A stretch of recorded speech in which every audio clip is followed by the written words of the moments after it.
Samantha didn't believe in monogamy, especially when it came to real estate agents.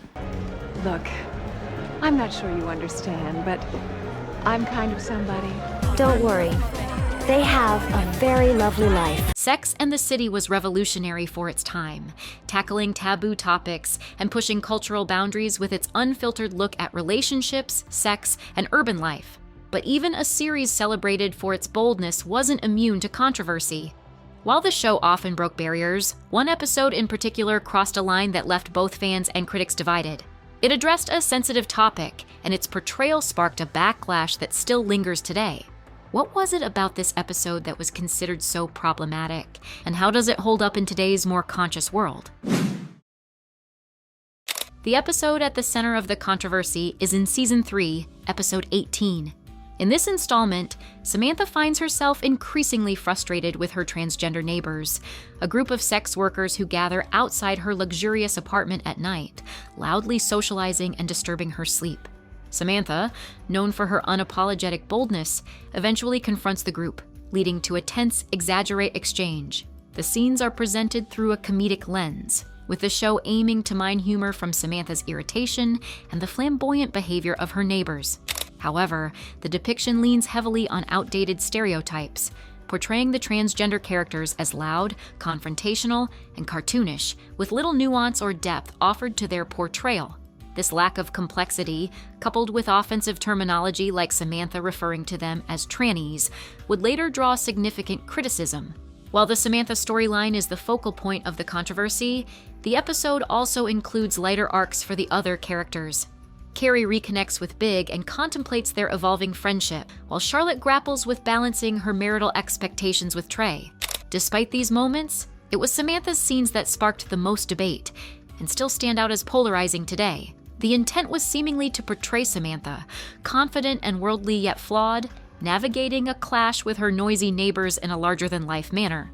But the reliance on exaggerated depictions over meaningful representation led to backlash, as viewers and critics alike questioned the portrayal of transgender individuals as a punchline rather than as fully realized characters. The backlash to this episode primarily stems from its use of language, reliance on stereotypes, and its approach to humor. Samantha's casual use of the term trannies to describe her neighbors is particularly glaring, a slur that was rarely challenged in mainstream media at the time, but has since been widely condemned as offensive and dehumanizing.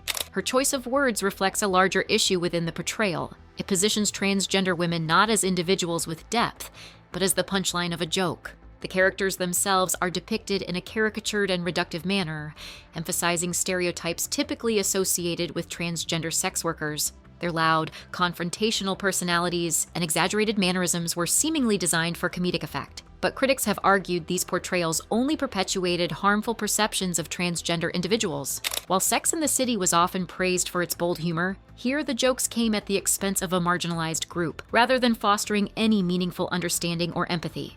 At the time of the episode's release in 2000, mainstream discussions around transgender representation were significantly less evolved than they are today. Media portrayals often relied on outdated stereotypes and lacked nuance, which allowed depictions like this to pass largely unchallenged.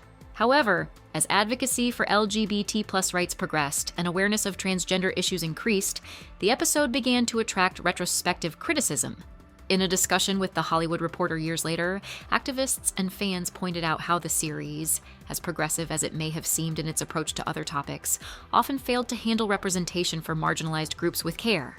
Writing for The Guardian, one critic noted that this episode emphasized humor over humanity, encapsulating why it continues to be a polarizing part of the show's legacy. For many fans, this storyline represents a missed opportunity. Rather than using the platform to showcase a more authentic and inclusive depiction of transgender individuals as part of the fabric of New York life, the episode leaned on humor that now feels outdated and insensitive. It's a reminder of how far media representation has come and how far it still has to go. Over the years, the creators and cast of Sex and the City have been asked to reflect on the show's controversial moments, including its depiction of Samantha's conflict with her transgender neighbors. Showrunner Michael Patrick King has spoken in broad terms about how the series was a reflection of its time, often defending its choices as products of the late 1990s and early 2000s. In an interview with Vulture, King once emphasized the show's pioneering nature but acknowledged that it wasn't perfect, stating, "We told the stories we thought were funny, provocative, and original at the time." However, he has not specifically addressed this episode's handling of transgender representation. Kim Cattrall, who played Samantha, also rarely comments directly on this storyline, though she has expressed pride in her character's overall journey as a confident, sex-positive woman navigating difficult situations. The lack of direct acknowledgement from the cast and creators leaves questions about whether they now view the episode as problematic with today's perspective. The controversy surrounding this episode is also part of a broader critique of the series' representation. While Sex and the City was groundbreaking in its honest exploration of female friendships and sexuality, it has faced backlash for its lack of racial diversity, reductive portrayals of LGBTQ+ characters, and reliance on stereotypes.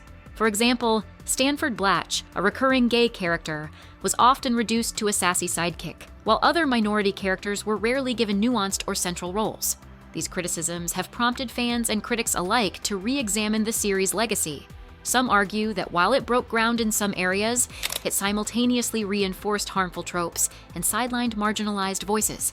This specific storyline, featuring Samantha and her transgender neighbors, serves as a prime example of the show's blind spots regarding representation and inclusivity.